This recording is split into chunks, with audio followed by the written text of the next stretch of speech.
পাঁচ শ্রেণীর মানুষের দেহ কোনোদিন পচবে না। এক, নবী পয়গম্বর যারা। দুই, আল্লাহ রাস্তায় শহীদ হয়েছে যারা। তিন, আল্লাহ পাকের ওলি আউলিয়া যারা। চার, যাদের সিনাতে কোরআন রয়েছে, হাফেজে কোরআন যারা।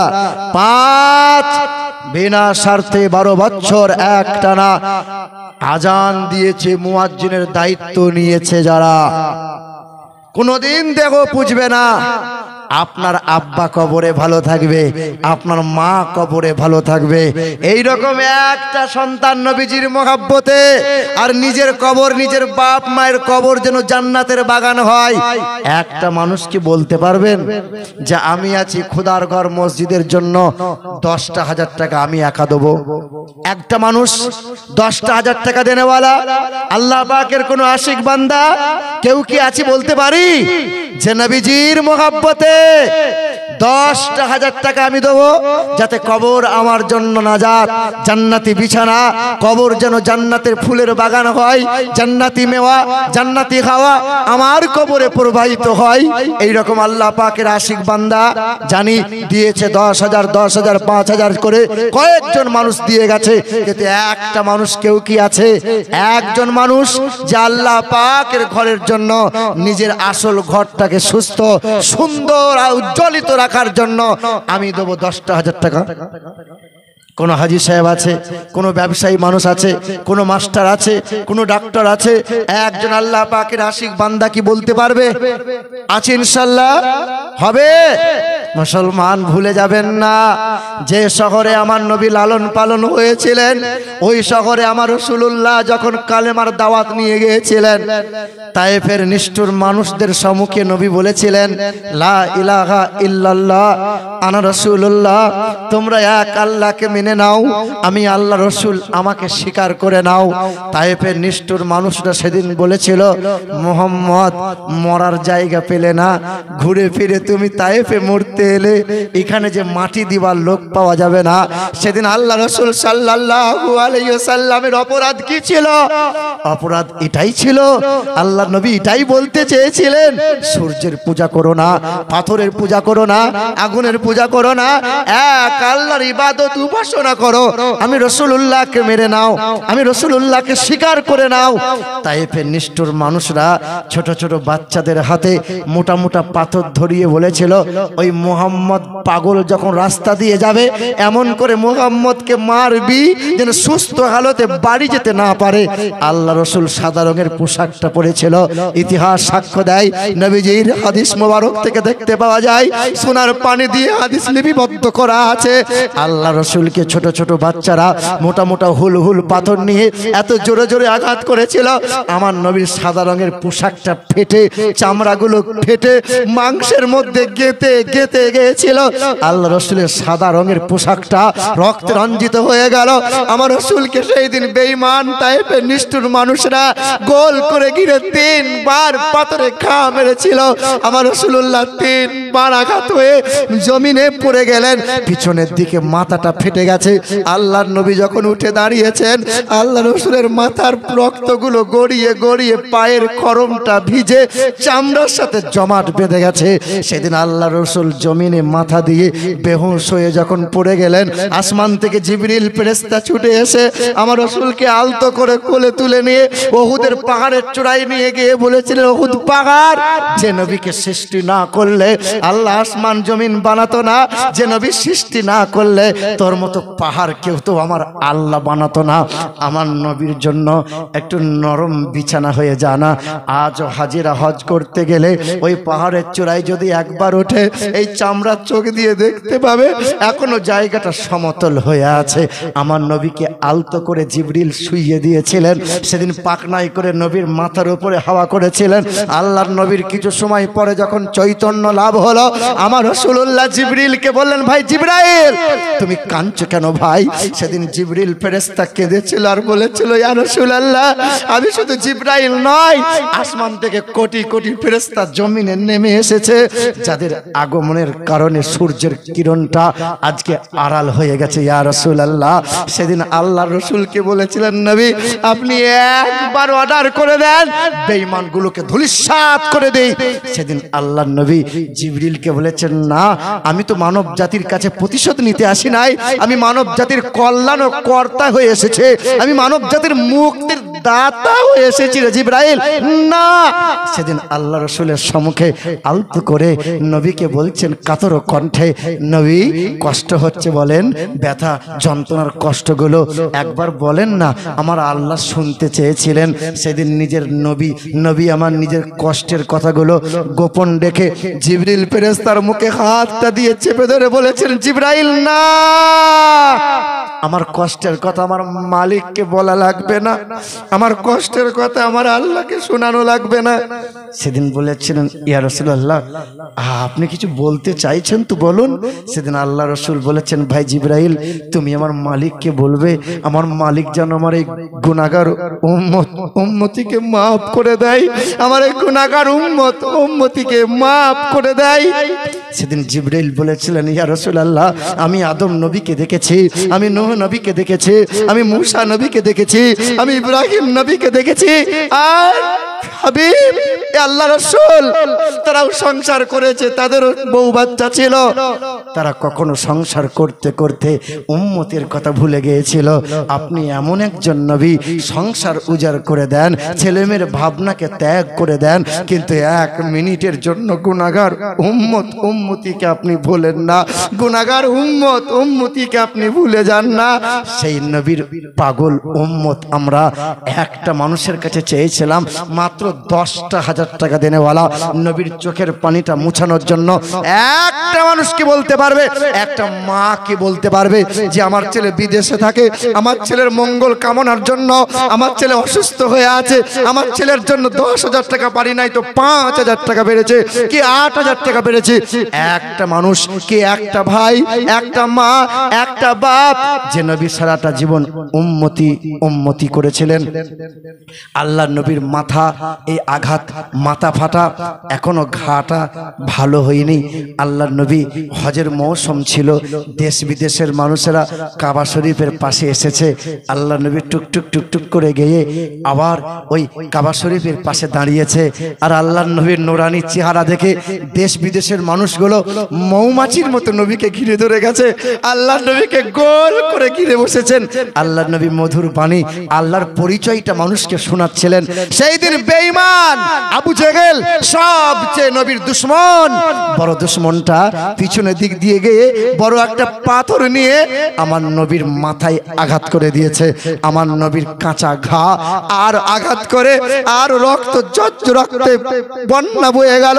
আল্লাহ নবী বেহুশ হয়ে জমিনে পড়ে গেলেন, আর দেশ বিদেশের মানুষরা ভয়ে সব পালিয়ে গেল। সেদিন আল্লাহ নবী জমিনে পড়ে আছেন, আর বেঈমান আবু জেহেল হাসতে হাসতে চলে গেল। মোহাম্মদকে জনমের মতো শেষ করে দিয়েছি, আর আল্লাহ বলার কেউ রইল না, আর ইসলাম প্রচার করার কেউ রইল না। কিছু বলছিলে বাবু?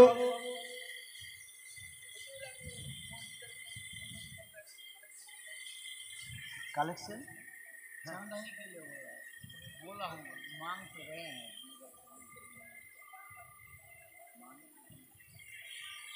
আমি ওটাই তো বলছি।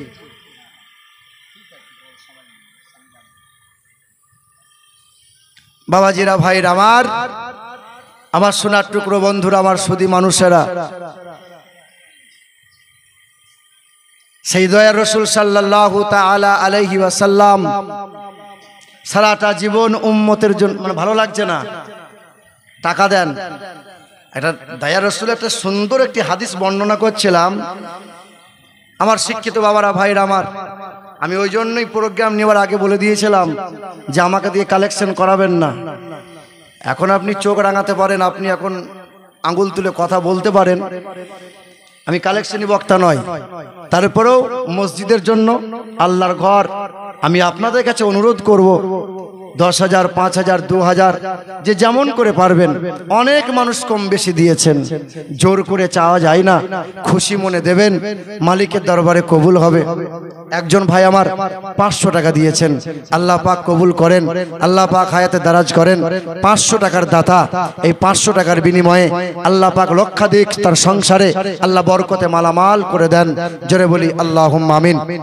আর একজন ভাই আমার 500 টাকা দিয়েছেন, মাশাআল্লাহ, নারে তাকবীর, নারে রিসালাত। আর একজন ভাই 500 টাকা দিয়েছেন, সুবহানাল্লাহ, আলহামদুলিল্লাহ, মাশাআল্লাহ। এদিকে মসজিদ কমিটির যারা আছেন, আচ্ছা আপনারা যারা দেন তো 5,000, 10,000 করে দেন।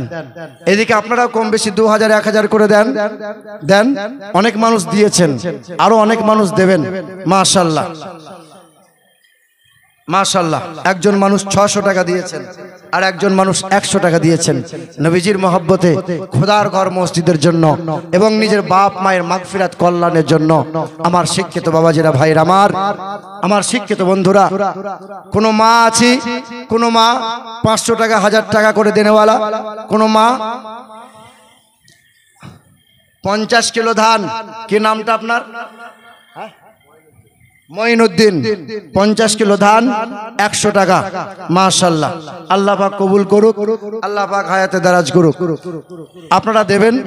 আমার পরে মুফতি সাহেব আছেন, মুফতি ফজলুর রহমান সাহেব, যোগ্য আলেম, জ্ঞানবয়স্ক, বয়োজ্যেষ্ঠ এবং ঝাড়খণ্ড পশ্চিম বাংলার কোনায় কোনায় যার সুনাম, আমাদের মাথার তাজ, আমাদের উস্তাদ তুল্য এবং উস্তাদুল উলামা। অনেক ছেলের পিতা, অনেক ছেলেকে মানুষ করেছেন, অনেক ছেলেকে আলেম বানিয়েছেন। আমার শিক্ষিত বাবাজিরা, ভাইরা আমার, আল্লাহ পাক আপনাকে আমাদের সকলকে ঈমান ও আমলের উপর চলার তৌফিক দান করেন। এর আমার পরে পরেই বিখ্যাত বক্তা মৌলানা মুফতি আমজেদ হোসেন সিমনানি হুজুর আসবেন। খুব ভালো বক্তা, দলিলি বক্তা, খুব সুন্দর আলোচনা করেন, মিষ্টি ভাষায় কথাও বলেন, মাশাআল্লাহ। আল্লাহ পাকের দরবারে দোয়া, যে মানুষগুলো দান করেছেন এবং দান করেন নাই, মনে মনে ভাবছেন দেবো না পরে দেবো, বাবাজিরা, ভাইরা আমার শিক্ষিত বন্ধুরা, সুধী মানুষেরা, আল্লাহ পাকের দরবারে আল্লাহ পাকের ঘরের জন্য টাইলসের প্রয়োজন, সিমেন্টের প্রয়োজন, যে যেমন করে পারবেন খুশি মনে দেন। জোর করে নেওয়ার জিনিস নয়, জোর করে নেওয়ার জিনিস নয়। আমার শিক্ষিত বাবাজিরা, আমি মাত্র একটা মানুষের কাছে চেয়েছিলাম 10টা 1000 টাকা দেনেওয়ালা। একটা মানুষ যদি থাকতো, খাস করে একটু দোয়া করে যেতাম। হবে ইনশাআল্লাহ? পারবেন? 5টা 1000 টাকা কি 10টা 1000 টাকা দেনেওয়ালা কেউ কি আছেন? কেউ কি আছেন? ইনশাআল্লাহ পারবো। কোনো মারা নেই। 100, 200, 500, 1000 করে হবে ইনশাআল্লাহ।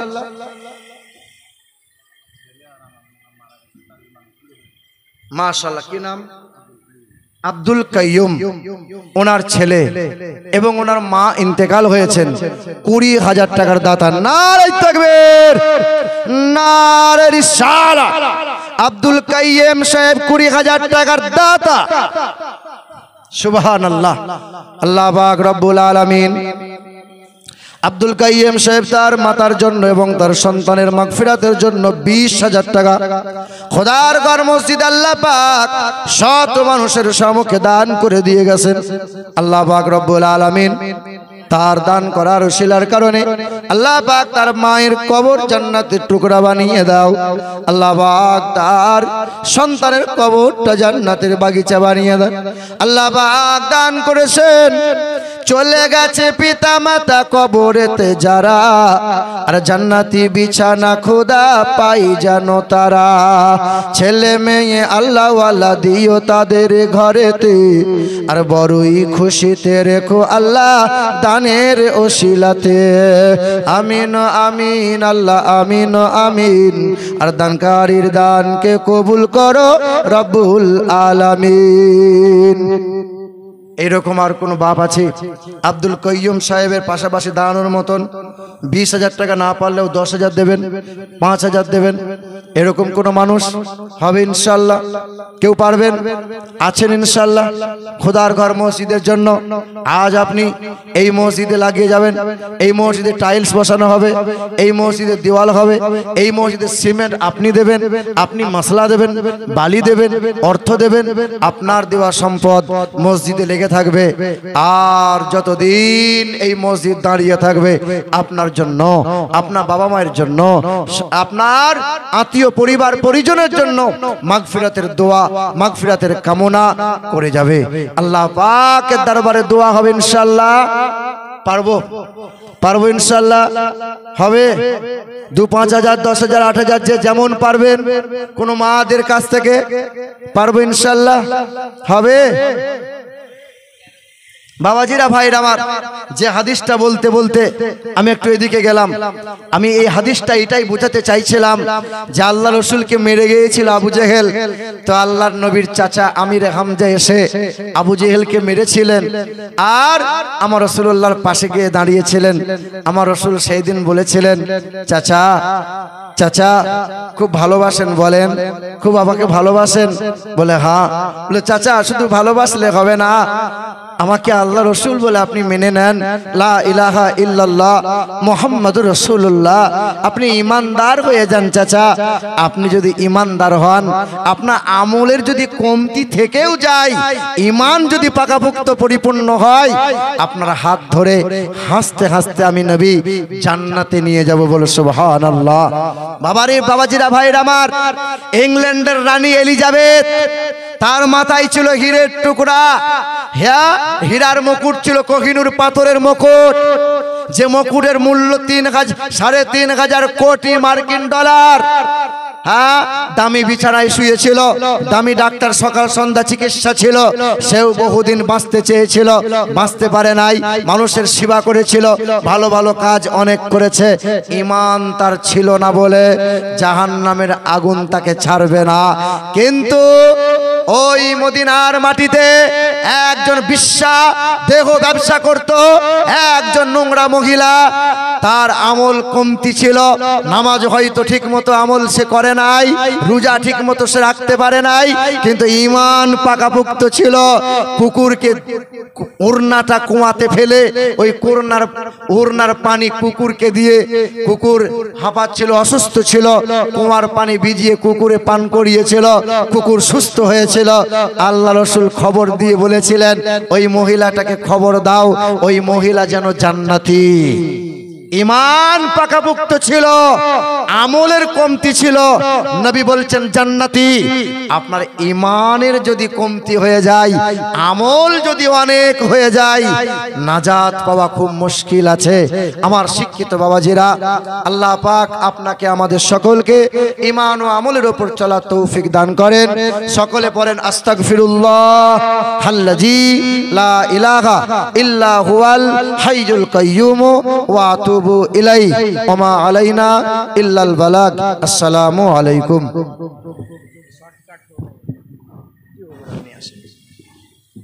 अच्छा सुनिए सुनिए, दुआ हो जाए। बची 2 मिनट एक दुआ कर दीजिए। 500 नगद 4,500। अल्हम्दुलिल्लाह। जरा सा बैठिए। है उसके बाद ये हो रहा है, एक दुआ करना है। आप 5,000, 10,000, 20,000 पा लिए, 5,000 नहीं पाए, 5,000 से दुआ करना है आपको। अल्हम्दुलिल्लाह। बिरादराने इस्लाम, इन्हीं हजरत আল্লামা মাওলানা আমিরুল ইসলাম সাহেব ছিলেন। কি সুন্দর আপনাদের ওয়াজ শোনাচ্ছিলেন। এখন হজরত আল্লামা মাওলানা মুফতি আমজাদ হুসাইন সিমনানি সাহেব উনি চলে আসছেন, আর লাস্ট দোয়া হয়ে যাবে। খুব বেশিক্ষণ আপনারাকে বসাবো না, তবে আপনারা জানছেন লাস্ট দোয়াটা করে যাবেন। আর দোয়া মুখল ইবাদত, দোয়া হল ইবাদতের মগজ। জনাব আলহাজ ডাক্তার মন্তারুল ইসলাম সাহেব উনি 5,000 টাকা দান করেছেন, আর 500 টাকা নগদ দিয়েছেন, আর 4,500 টাকা বাকি। এবার দোয়াটা নেবেন, মুসাফির আছেন হজরত, ওনার দ্বারা দোয়াটা নেবেন। তো বাবা মা এনাদের জন্য দোয়ার দরখাস্ত করেছে। মাকে অত্যাধিক ভালোবাসতেন এবং মা ওনার ভিটাতেই আছেন। আলহামদুলিল্লাহ। আর এটা সত্যিকারই আমাদের পূর্ণ বিশ্বাস, বুখারী শরীফের 178 পৃষ্ঠাতে লেখা আছে যে মুর্দা, সুবহানাল্লাহ, সাজেদ আলী সাহেব 500 টাকা নগদ, আর কিছু বাছা সাবের আলী সাহেব 500 টাকা। নারে তাকবীর, নারে রিসালাত। এই যে আলহাজ জনাব ডাক্তার মন্তারুল ইসলাম 5000 দিলেন, সাবের আলী 500 দিলেন। এই কবরস্থানে বাবা মা শুয়ে আছেন। কোরআন পাকের পরে পরে সহিহ বুখারী শরীফ, সেই সহিহ বুখারী শরীফের 178 পৃষ্ঠাতে লেখা আছে যে আমরা মাটি দিয়ে যদি ফিরি তো জুতোর